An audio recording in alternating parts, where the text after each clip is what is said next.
Hello there. What an exciting weekend for sport in the Caribbean. There's no doubt in the minds of Caribbean people that because of the coronavirus, they have lessened the effectiveness of sports throughout the region. Our cricketers have done reasonably well in the IPL and different tournaments. But for football in Trinidad, it is a very difficult situation. I think we are all aware across the world now that the Football Association of Trinidad and Tobago has been warned off by FIFA for a number of things that have happened which could not have been accounted for. Well, for the first time we had some of our young coaches who have been working very hard over the years and have realized that all of a sudden the normalizing committee chairman who represents FIFA employed 3 coaches all out of Trinidad and Tobago and the Caribbean. As a matter of fact, they're all from Europe, and they just bypassed these youngsters who were working very hard over the last few years. Some of them have done reasonably well with their youth program teams and all that stuff, but they have done it without any sort of discussion among the coaches.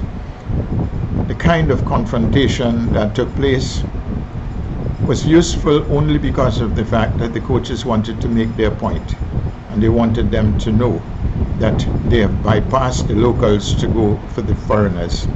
This is unfair on any standards, especially when you have coaches who are not even well known in their own countries. And because of this, it is very distasteful for the fans even of the people of Trinidad and Tobago.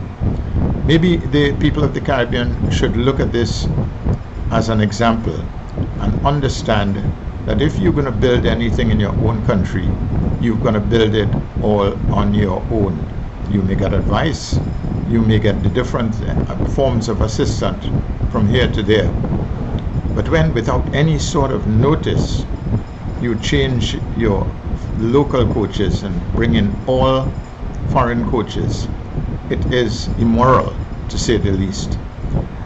However, on the other hand, the job that the Normalization Committee is supposed to have done, they have not done anything else but see about coaching the national programs. We are in a coronavirus situation, and yet still we know that we have reserved opportunity to form any sort of national program. Yet still they're placing an emphasis on it, and that's not the problem. The problem is to get the organization in place, get the clubs organized, get them doing the things that are right and not the things that they tended not to do as well, and to look into the eyes of the administrators and realize that they're not the ones alone. They're not thinking just about the coaches, they're thinking about football. Over the years we had a number of amazing administrators. I can remember Colonel Harewood, Ken Galt, Phil Douglin, Colonel Paul, Oscar Harvey, Sandelmo Gopal, and Sonny Thompson. These were characters.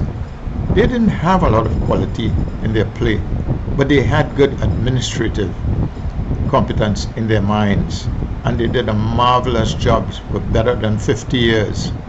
Today, that's where the problem is. So I would have suggested that the TTFA must be handled by the FIFA with the use of rebuilding the clubs of this country. It has not been done. So in truth and fact, with the 13 or 14 months present here, nothing actually has been done. We watch these coaches come in and you look at them for futsal and beach football and women's football, and then we had one around here for national men's football. We need to correct the approach. I'm not in the business of trying to say who is who. I know that a lot of young coaches have worked hard, and they will feel very much left out when you are just crossing the seas, bringing in people from Europe, when in truth and fact they never had the opportunity to coach a national team of their own. So let's look at it and let's see if we can go on to it in the future and correct it.